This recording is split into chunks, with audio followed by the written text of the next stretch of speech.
Hello students. UV visible spectroscopy हम लोग discuss कर रहे थे। तो लास्ट लेक्चर में हमने डिफरेंट टाइप्स की इलेक्ट्रॉनिक ट्रांजिशंस को डिस्कस किया था। Sigma to sigma star, pi to pi star, n to pi star, n to sigma star, ये 4 टाइप्स की ट्रांजिशंस हमने डिस्कस की थी। आज उससे आगे हम लोग चलते हैं। एक टॉपिक है that is appearance of band.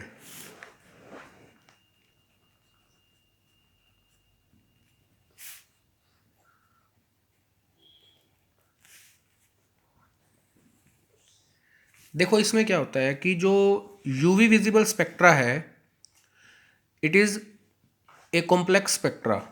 मतलब इसके अंदर लाइन स्ट्रक्चर नहीं आता, बैंड स्ट्रक्चर आता है। बैंड बैंड क्या होता है? Group of closely spaced spectral lines. मतलब बहुत सारी स्पेक्ट्रल लाइंस हैं जो कि एक दूसरे के काफ़ी क्लोज हैं। उन लाइंस का जो ग्रुप होता है उसको हम लोग बोलते हैं बैंड। तो यूवी स्पेक्ट्रम है जो, वो बैंड स्पेक्ट्रम होता है। जैसे आपको इस नोटबुक के ऊपर देखो लाइंस दिखाई दे रही हैं, तो ये सारी की सारी डिस्टिंक्ट लाइंस है। तो हम लोग ऐसा एक्सपेक्ट करते हैं कि जो यूवी विजिबल स्पेक्ट्रा है वो भी ऐसे शार्प लाइंस की फॉर्म में आएगा, लेकिन वो शार्प लाइंस की फॉर्म में नहीं होता, वो बैंड की फॉर्म में होता है, कलेक्शन ऑफ लाइंस की फॉर्म में। तो ऐसा क्यों होता है?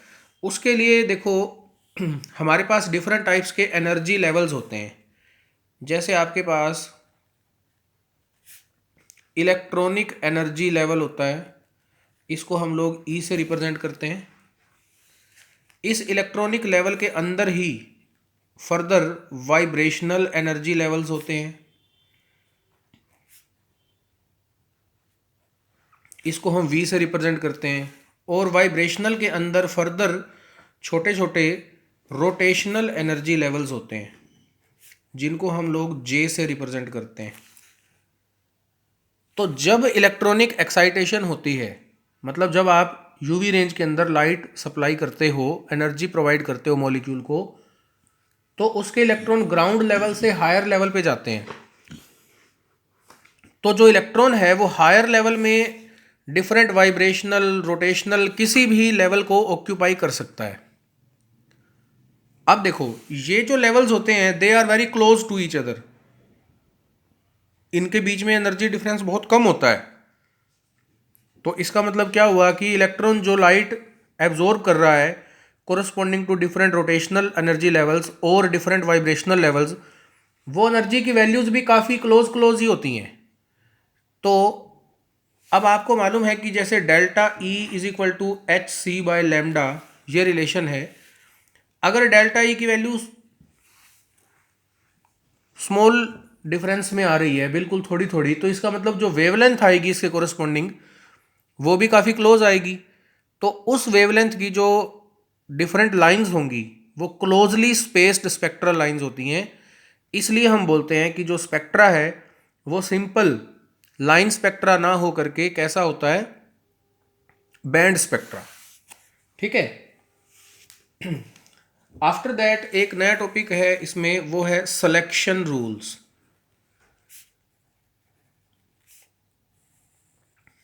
सिलेक्शन रूल्स क्या हैं?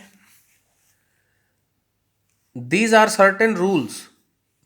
There are certain rules that decide whether a given transition, whether a given transition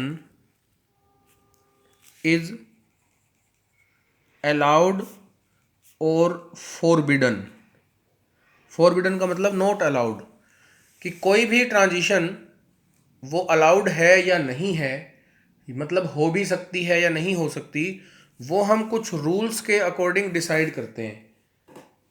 उन रूल्स को हम लोग क्या बोलते हैं? Selection rules. तो जैसे आपके पास फर्स्ट रूल है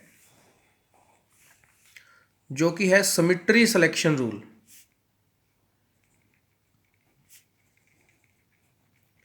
सिमेट्री सिलेक्शन रूल ये क्या बोलता है रूल? जैसे देखो हमने sigma to sigma star transition पढ़ा, पाई टू पाई स्टार ट्रांजिशन पढ़ा, N2 पाई स्टार ट्रांजिशन भी पढ़ा और N2 सिग्मा स्टार ट्रांजिशन भी पढ़ा। ये ग्राउंड स्टेट है, ये एक्साइटेड स्टेट है। सिमिलरली ये ग्राउंड स्टेट, ये एक्साइटेड स्टेट। तो सिमेट्री सिलेक्शन रूल ये बोलता है कि ग्राउंड स्टेट और एक्साइटेड स्टेट की सिमेट्री सेम होनी चाहिए, तब तो ट्रांजिशन अलाउड होती है, अदरवाइज ट्रांजिशन अलाउड नहीं होती। अगर ग्राउंड स्टेट और एक्साइटेड स्टेट की सिमेट्री मैच होती है तो ट्रांजिशन अलाउड है, अदरवाइज ट्रांजिशन फॉरबिडन है। अब जैसे ये दो ट्रांजिशन हैं जो ये अलाउड हैं और ये जो दो तरह की ट्रांजिशंस हैं ये फॉरबिडन है, क्योंकि एन और पाई की सिमेट्री मैच नहीं होती। यहाँ पर एन और सिग्मा स्टार है जो इसकी सिमेट्री भी मैच नहीं होती। तो इसका मतलब ये ट्रांजिशन सिमेट्री सिलेक्शन रूल के अकॉर्डिंग अलाउड नहीं है। सेकंड आपके पास जो सिलेक्शन रूल होता है वो है spin selection rule. Spin selection rule, spin selection rule ये बोलता है कि during an electronic transition the spin off electron remain same during an electronic transition।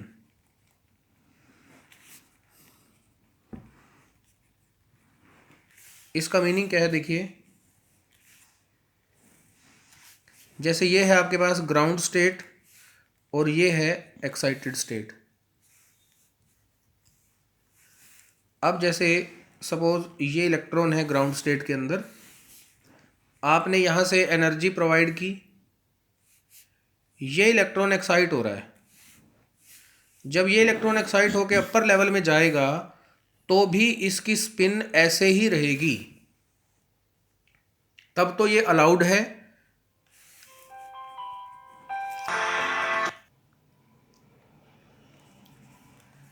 तब तो ये ट्रांजिशन अलाउड है। और अगर ये स्पिन चेंज होकर के यूं हो जाए तो ये फॉरबिडन ट्रांजिशन है। इसको बोलते हैं स्पिन सिलेक्शन रूल। तो स्पिन सिलेक्शन रूल को आप यूं भी समझ सकते हो, अगर हम स्टेट्स की बात करें तो सिंगलेट टू सिंगलेट ये अलाउड ट्रांजिशन है,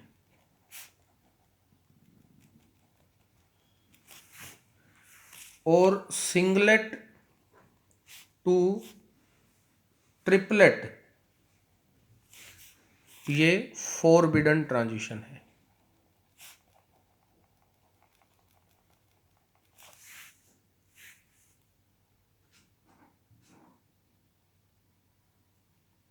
इसको हम लोग बोलते हैं स्पिन सिलेक्शन रूल। अब उसके बाद देखिए, हमने बियर लैम्बर्ट लॉ पढ़ा था।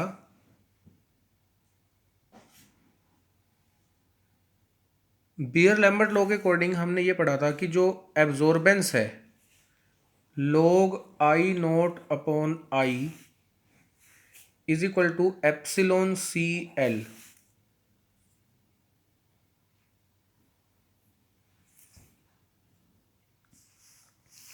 यहां पर देखो जो एप्सिलॉन है इसको हम बोलते हैं मोलर एक्सटिंक्शन कोफिशिएंट, और जो मोलर एक्सटिंक्शन कोफिशिएंट है ये भी हमें ट्रांजिशन प्रोबेबिलिटी के बारे में बताता है,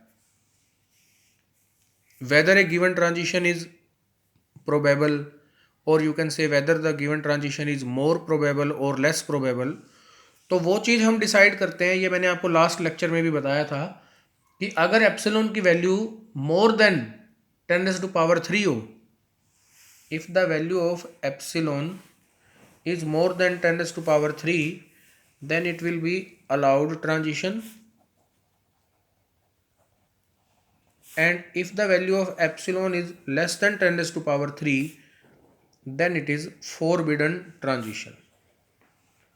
तो ये हमें बताता है कि ये ट्रांजिशन जो अगर ये वैल्यू लेस देन 10⁻³ है तो इसका मतलब ये फॉरबिडन ट्रांजिशन है। अब एक एग्जांपल से हम इसको डिस्कस करते हैं। जैसे suppose you have any carbonyl compound. तो कार्बोनिल कंपाउंड्स जो होते हैं उनके अंदर दो तरह की ट्रांजिशन होती हैं, pi to pi star as well as n to pi star.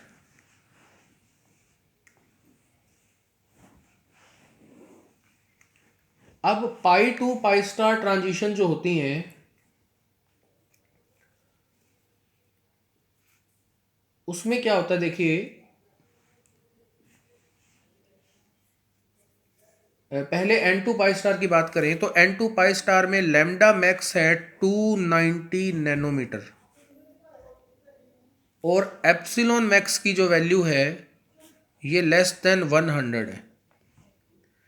जबकि एन टू पाई स्टार में ये वैल्यू जो आ रही है ये ऑलमोस्ट, जैसे एक रफली मैं एग्जांपल लेता हूँ तो ये 217 नैनोमीटर आती है और एप्सिलॉन मैक्स है जो इसका वो ऑलमोस्ट आ रहा है जैसे 20,900।